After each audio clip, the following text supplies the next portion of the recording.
CPM మిత్రులు, CPI నాయకులు, తెలంగాణ జనసమితికి సంబంధించిన అభిమానులందరూ కూడా ఎట్టి పరిస్థితుల్లో ఈ ఎన్నికల్లో కాంగ్రెస్ పార్టీని గెలిపించాల్సిందే, కేంద్రంలో ఇండియా కూటమిని అధికారంలోకి తీసుకురావాల్సిందే అని చెప్పి వాళ్ళందరూ కూడా చిత్తశుద్ధితోని ఇక్కడికి వచ్చి మనకు అండగా నిలబడ్డందుకు వారందరూ కూడా మనస్ఫూర్తిగా ధన్యవాదాలు తెలియజేస్తున్న మిత్రులారా, కాకతీయ సంస్థానం అంటే ప్రజాపాలనకు జనరంజకమైన అభివృద్ధికి పెట్టింది పేరు. వరంగల్ ప్రాంతం అంటే పౌరుషానికి, నమ్మిన జాతి కోసం ప్రాణాలు ఇచ్చిన సమ్మక్క సారలమ్మ ఇక్కడ మనకు ఆదర్శం. పరిపాలనకు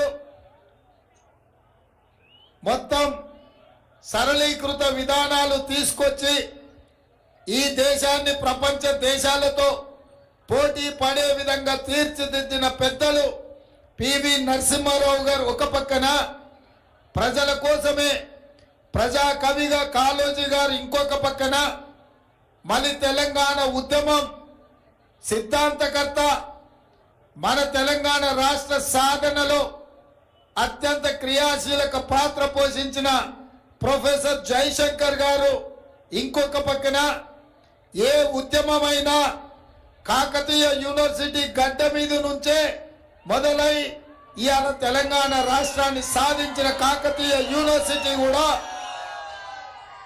ఇవాళ ఈ ప్రాంతంలోనే ఉంది. అందుకే మిత్రులారా, ఇంత గొప్ప గొప్పలు ఉన్నా ఈ వరంగల్లో అక్కడక్కడ తులసి వనంలో గంజాయి మొక్కలు ఉన్నట్టు ఓ పక్కన ఎర్రబల్లి ఉండొచ్చు, ఇంకో పక్కన ఆరూరి రమేష్ లాంటి అనకొండలు ఉండొచ్చు, ఇంకా కొంతమంది ఈ వరంగల్లో ఉన్నారు. ఇక వాళ్ళ పేర్లు చెప్పుడెందుకు కానీ భూములు ఆడ కనిపించిన గద్దల్లాగా వాలేటోళ్ళు, అనకొండలాగా మింగేటోళ్ళు ఇవాళ బీఆర్ఎస్ పార్టీ తరఫున ఈరోజు ఈ వరంగల్ ప్రాంతాన్ని పట్టి పీడిస్తున్నారు. ఇవాళ ఈ ఎన్నికల్లో పోటీలో 3 పార్టీలు కనిపించిన బీఆర్ఎస్ బీజేపీ వేరు కాదు.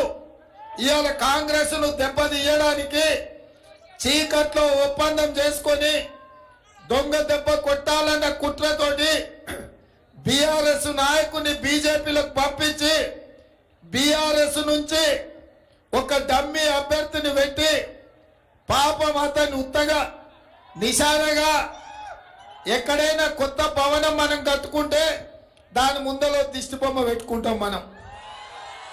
అట్లనే ఇవాళ బీఆర్ఎస్ వాళ్ళు వాళ్ళ అభ్యర్థిని ముందల పెట్టుకొని వెనకంగా బీజేపీని గెలిపించాలని ఈ నాయకుడిని అందులోకి పంపించి అందులో టికెట్ ఇప్పించి ఇవాళ క్షేత్ర స్థాయిలో కాంగ్రెస్ పార్టీని దెబ్బ కొట్టడానికి ఒక అంతర్గత అవగాహనతో ముందుకు వస్తున్నారు. ఇవాళ అందుకే ఈ వరంగల్ ప్రాంతంలో ఈ పార్లమెంటు నియోజకవర్గ పరిధిలో బీఆర్ఎస్ నాయకులు ఎవరైనా బయటకు వచ్చి ఎన్నికల ప్రచారం చేసి అభ్యర్థిని గెలిపించుకోవాలన్న ఆలోచన ఎవరైనా చేస్తున్నారా? మీరు ఒక్కసారి ఆలోచన చేయండి.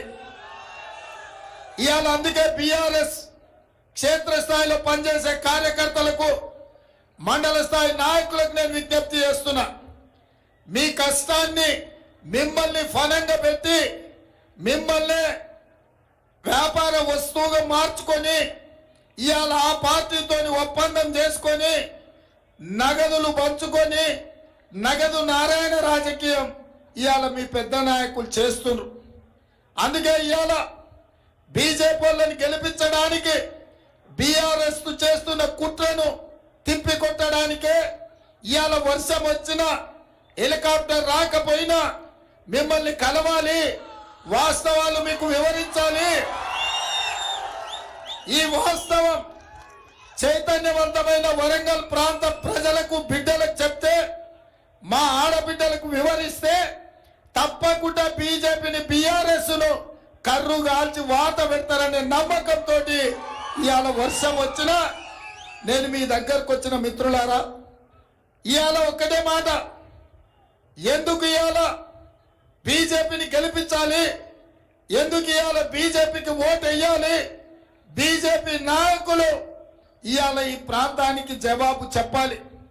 నేను అడుగుతున్న బీజేపీ నాయకులను, ఇవాళ నరేంద్ర మోడీ గారిని రేపు రాబోతున్నాడు అనుకుంటే మీ ప్రాంతానికి మీరు జవాబు చెప్పినాకనే వరంగల్ గడ్డ మీద కాలు పెట్టాలి. ప్రధానమంత్రి గారు 10 ఏళ్ల కింద రాష్ట్ర పునర్విభజన చట్టం 2014లో బయ్యారం ఉక్కు కర్మాగారం ఖమ్మం జిల్లాకి ఇచ్చిండ్రు. వరంగల్ జిల్లాకు కాచిపేట రైల్వే కోచ్ ఫ్యాక్టరీ ఇచ్చిండ్రు.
మిత్రులారా,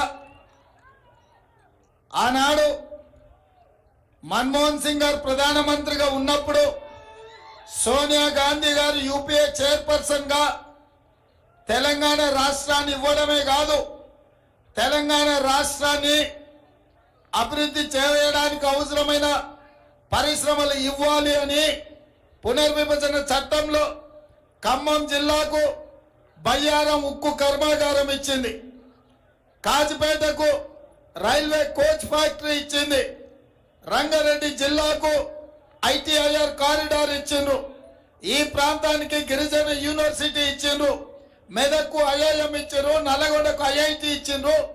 ఇట్లా వివిధ అభివృద్ధి కోసం, తెలంగాణ నిర్మాణం కోసం ప్రపంచంతోనే తెలంగాణ పోటీ పడే విధంగా ఆనాడు లోక్సభ రాజ్యసభలో చట్టాన్ని చేసి ఈ తెలంగాణకు బహుమతిగా సోనియా గాంధీ గారు ఇచ్చారు.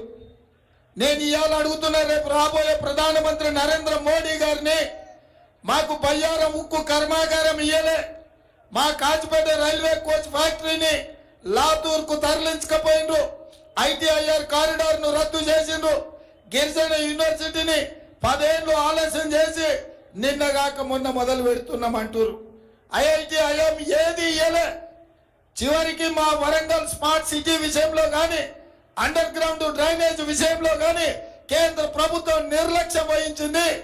మా రామప్ప టెంపుల్ యునెస్కోలో చేరితే మీరు మాకు ఇచ్చిన నిధులన్నీ మా 1000 స్తంభాల గుడికి మీరు ఇచ్చిన గుర్తింపు ఏందని నేను అడుగుతున్నా.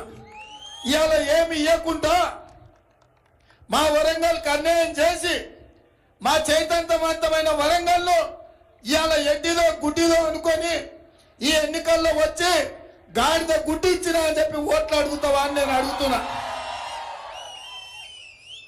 నరేంద్ర మోడీ గారు, నీకు రాష్ట్రం అంటే, నీకు దేశం అంటే గుజరాత్ అయినా, గుజరాత్ కే బుల్లెట్ ట్రైన్ ఇస్తావు, గుజరాత్ కే సబర్మతి రివర్ ఫ్రంట్ ఇస్తావు, గుజరాత్ గిఫ్ట్ సిటీ కట్టుకుంటావు, తెలంగాణకు వచ్చిన పరిశ్రమలన్నిటినీ గుజరాత్కే తరలించకపోతావు. ఇక్కడ ఇచ్చిన పరిశ్రమలు ఏమి కూడా ఇక్కడ కొసెళ్ళలేదు. మా వరంగల్ ఔటర్ రింగ్ రోడ్ ఎందుకు పూర్తి చేయలే? మా వరంగల్ ఎయిర్పోర్టును ఈరోజు నిరుపయోగంగా మార్చి మా వరంగల్ గొప్ప నగరంగా ఎదగాల్సిన మా వరంగల్ను కాకతీయులు ఉన్నాడు, కాకతీయ సామ్రాజ్యానికే రాజధాని ఉన్న వరంగల్ను ఇవాళ దిక్కులేని అనాథ నగరంగా తయారు చేసినావు కదా. ప్రధానమంత్రిగా 10 ఏళ్ళు ఎందుకు మా వరంగల్కి ఏమి ఇయ్యలే? చివరికి మా రైల్వే జంక్షన్ ని కూడా ఇవాళ రద్దు చేసే పరిస్థితి వచ్చింది. దక్షిణ భారతదేశంలోనే అతిపెద్ద జంక్షన్ అయిన వరంగల్ కాజీపేట రైల్వే జంక్షన్ ని కూడా ఇవాళ రద్దు చేసే పరిస్థితి బీజేపీ తీసుకొచ్చింది. మరి మాకు అన్యాయం చేసి మా ప్రాంతానికి నిర్లక్ష్యం చేసి మాకు నిధులు ఇవ్వకపోను ఇవాళ ఏం మొహం పెట్టుకొని ఇవాళ బీజేపీ వాళ్ళు ఓట్లు అడగనికి వస్తున్నారని నేను అడుగుతున్నా. అందుకే మిత్రులారా, 10 ఏళ్ళు ఆయన ఇయ్యలేదు, 10 ఏళ్ళు ఈయన అడగలేదు. ఇవాళ కేసీఆర్ గారు బయలుదేరిను, బస్ వేసుకొని బయలుదేరి చెప్తుండు దిగిపోవాల్సిందే కాంగ్రెస్ పార్టీ అని. నేను అడుగుతున్న చంద్రశేఖర్ రావును, 10 ఏళ్ళు నువ్వు అధికారంలో ఉండి సర్వనాశనం చేసి తెలంగాణను విధ్వంసం చేస్తే మొన్న జరిగిన డిసెంబర్ ఎన్నికల్లో బండకేసి కొట్టి బోర్ల పడేసి బొక్కలు ఇరగొట్టిరు తెలంగాణ ప్రజలు నిన్ను. అయినా నీ బుద్ధి మారలేదు, నీ వంకర ఆలోచనల మార్పు రాలే. నిన్న మొన్న అలా కొడుకు అంటుడు కార్ ఖరాబ్ అయింది, కార్ఖానకు పోయింది, మళ్ళీ వస్తుందని. వస్తావు నాయన? వస్తుందా? వస్తుందా? వస్తుందా? కేటీఆర్ నువ్వు ఏం చేసినా, తల కిందికి కాలు మీదికి పెట్టి తపస్సు చేసినా ఖరాబై కార్ఖానకు పోవుడు కాదు. అనం జడి కార్ఖానకు పోయింది, అక్కడి నుంచి అక్కడనే జుమ్మరాత్ బజార్లో తూకానికి అమ్మాల్సిందే నీ కారును. నీకు తెలియదేమో కానీ మీ నాయనకు తెలుసు. అందుకే మీ నాయన బస్సు వేసుకొని బయలుదేరి ఇంకా కారు రాదని. చూసిన బస్సులో వచ్చామన్న మంచి మాటలు చెప్తాడేమో, బుద్ధి తెచ్చుకుంటాడేమో. ప్రజలకు ఇన్ని రోజులు అన్యాయం చేసినా అని ప్రజల కడుపులో తలకాయ పెట్టి తెలంగాణ రైతుల కాళ్ళు పట్టుకొని క్షమించమని అడిగి 10 ఏళ్ళు నేను దోచుకున్నా, దుర్మార్గం చేసిన, ఇప్పుడైనా నేను మారుతా, నాకు అవకాశం ఇవ్వండి అని అడుగుతారేమో అనుకున్నా. ఆ మాటనే మాట్లాడతలేరు. ఎంతసేపు ఉన్నా రేవంత్ రెడ్డి దిగాల్సిందే, కాంగ్రెస్ వడిపోవాల్సిందే అని. నేను అడగదలుచుకున్న కేసీఆర్ను, అల్లా తప్పగా వాళ్ళ పిల్లల్లో వీళ్ళ పిల్లల్లో చంపి రాలేదు ఈ కుర్చీలోకి. 10 ఏళ్ళు కష్టపడి కొట్లాడి లక్షలాది మంది కాంగ్రెస్ పార్టీ కార్యకర్తలు, లక్షలాది మంది మా కాంగ్రెస్ పార్టీ కార్యకర్తలు తమ రక్తాన్ని చెమటగా మార్చి ఆ చెమట దార పోసి భుజాలు కాయలు కాసేలా 3 రంగుల జెండాను మోసి డిసెంబర్ సెమీఫైనల్స్ లో నిన్ను బొందబెట్టి ఈ అధికారాన్ని తెచ్చిరు. దిగమంటే దిగనికే ఈడెవడు అల్లా తప్పగాడు లేడు. కేసీఆర్ నువ్వు అనుకుంటున్నావేమో ఏదో పిల్లగాడే కదా చూద్దామని. చూడోసారి వరంగల్ మిర్చి తెలుసు కదా ఎట్లుంటుందో, అప్పుడు కానీ అర్థం కాదు. ఓసారి చూడు, చూస్తే తెలుస్తుంది నీకేందో కథ. ఆయన బస్సు యాత్ర మొత్తం చూసిన, మామనగర్ పోయిండు, నాగర్ కర్నూలు పోయిండు, మిర్యాలగూడ పోయిండు, భువనగిరి పోయిండు, ఇంకా సూర్యాపేట పోయిండు. ఆయన వ్యవహారం చూస్తే వెనకటికి ఎవడో తిక్కలోడు తిరునాళ్ళకు పోతేనంట వానికి ఎక్కడిక దిగనికనే సరిపోయిందంట, చూసింది ఏంది లేదంట. చంద్రశేఖరరావు కూడా ఇవాళ ఎవరిని మభ్య పెట్టడానికి బస్సు వేసుకొని బయలుదేరినవయా? 10 ఏళ్ళు నువ్వే కదా ఉన్నది, నీ దుర్మార్గానికే కదా తెలంగాణ బలైపోయింది. నీ అన్యాయంతోనే కదా 2 లక్షల ఖాళీలు ప్రభుత్వంలో పడావు పడ్డాయి. నేను వచ్చిన ఎంబడే 3 నెలల 30,000 ఉద్యోగాలు ఇచ్చిన. ఎవడన్నా తలమాచిలో యాడిచ్చిన అంటాడేమో అని ఎల్బీ స్టేడియంకు 30,000 మంది నిరుద్యోగులనే కాదు వాళ్ళ తల్లిదండ్రులను పిలిచి వాళ్ళ కళ్ళల్లో ఆనందం చూసి వాళ్ళకు నియామక పత్రాలు నేనే స్వయంగా చేతికి ఇచ్చిన. నేను వచ్చిన 48 గంటలు మా ఆడబిడ్డల కళ్ళల్లో ఆనందం చూడాలని ఆర్టీసీ బస్సులో ఉచిత ప్రయాణం కల్పిస్తే ఇయాలకి దాదాపుగా 40 కోట్ల మంది ఆడబిడ్డలు ఆర్టీసీ బస్సులో ఉచితంగా ప్రయాణాన్ని పొందింది. అదే విధంగా 40 లక్షల కుటుంబాలకు 500 రూపాయలకే ఇవాళ సిలిండర్ వాళ్ళ ఇంటికి చేరుస్తున్నాం. దాదాపుగా 50 లక్షల కుటుంబాలకు, పేదవాళ్లకు, తెల్ల రేషన్ కార్డు ఉన్నోళ్లకు 200 యూనిట్లు ఇవాళ ఉచితంగా కరెంట్ ఇస్తున్నాం. 4.5 లక్షల ఇందిరమ్మ ఇల్లు 22,500 కోట్లతోటి ప్రతి నియోజకవర్గానికి 3,500 మంది పేదలకు 5 లక్షల రూపాయల చొప్పున ఉచితంగా ఇవ్వాలి అని ఇవాళ మా ప్రభుత్వం మంజూరు చేసింది. రాజీవ్ ఆరోగ్యశ్రీతోని 10 లక్షల రూపాయలు ఉచిత వైద్యానికి అందిస్తున్నాం. అత్యంత ముఖ్యమైన బీసీ జనాభా, రాష్ట్రంలో ఉన్న బీసీల జనాభాను మొత్తం లెక్క కట్టి కులాల వారిగా లెక్క తీసి వాళ్ళ దామాష ప్రకారం రిజర్వేషన్లు పెంచాలి, వాళ్లకు నిధులు ఇవ్వాలని నిర్ణయం చేసినాం. 100 రోజుల్లో ఇన్ని పనులు చేసిన నన్ను దిగిపోమంటున్నావు. మరి 10 ఏళ్ళు ఢిల్లీలో గద్దె మీద ఉన్న మోడీ గురించి మాట్లాడినవా ఎప్పుడన్నా? నువ్వు అడగకపోవడం వల్లే కదా, నువ్వు అమ్ముడు పోవడం వల్లనే కదా, నువ్వు మోడీ కాళ్ళ దగ్గర తెలంగాణ తాకట్టు పెట్టినందుకే కదా వరంగల్కు రైల్వే కోచ్ ఫ్యాక్టరీ రాలే, ఖమ్మంకు ఉక్కు కర్మాగారం రాలే, ITIR కారిడార్ రాలే. 10 ఏళ్ళున్న మోడేమో 400 సీట్లు గెలవాలనంట. 100 రోజుల్లో ఇన్ని పనులు చేసిన కాంగ్రెస్ పార్టీ ఏమో గద్దె దిగాలనట. ఇదేనా నీ నీతి, నీ జాతి కేసీఆర్ అని నేను అడుగుతున్నా. ఈ నీతి లేనోడు, జాతి లేనోడు బిడ్డ బెయిల్ కోసం పార్టీని తాకట్టు పెట్టి వరంగల్ సీటును తెగనమ్ముకున్న కేసీఆర్, నీ బిడ్డ బెయిల్ కోసం నీ కార్యకర్తల్ని తాకట్టు పెడితే నీ కార్యకర్తలు నిన్ను చూసుకుంటా ఊరుకుంటారు అనుకుంటున్నావా కేసీఆర్? నీ సంగతి నీ కార్యకర్తలు కూడా తెలుస్తారు. మా వాళ్ళకి నీ రంగు తెలుసు, నీ రుచి తెలుసు, నీ వాసన తెలుసు. అందుకే మా వాళ్ళు డిసెంబర్లో నిన్ను బండకేసి కొట్టిరు. ఇవాళ మిత్రులారా, డిసెంబర్లో నిజమే కొట్టింది. మా నారాజు మా రాజేందర్గా గెలిచినాం కదన్నా, ఛాంపియన్షిప్ మనదే అంటారు అని జర రిలాక్స్ అయి పొద్దుగాల 7 గంటలకు లేచి పొద్దున్నే ఆర్ట్స్ కాలేజ్కి వాకింగ్కి పోతురు. నేను చెప్పదలుచుకున్న మా సోదరులకు, డిసెంబర్లో గెలిచింది సెమీఫైనల్సే, మనం ఫైనల్స్ ఇప్పుడు ఉన్నాయి. అస్సలు కథ ఇప్పుడు మొదలైంది. తెలంగాణ వర్సెస్ గుజరాత్, ఎవరు గెలుస్తాడో చూద్దాం. ఫైనల్లో ఆ పక్కన నరేంద్ర మోడీ, అమిత్ షా, ఈ పక్కన మీ అన్న ఉన్నాడు, రాహుల్ గాంధీ ఉన్నాడు.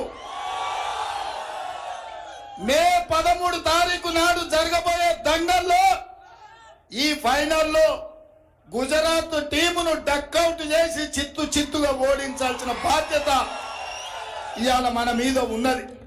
అందుకే మిత్రులారా, వాన పడ్డా, ఉరుములు ఉరిమిన, పిడుగులు పడ్డా మీ దగ్గరికి ఎందుకు వచ్చిన పై రోడ్డు మీద అంటే, రేపు జరగబోయే ఎన్నికలు కావు, రేపు జరగబోయేది పోరాటం కాదు, రేపు జరగబోయేది యుద్ధం. ఆ యుద్ధంలో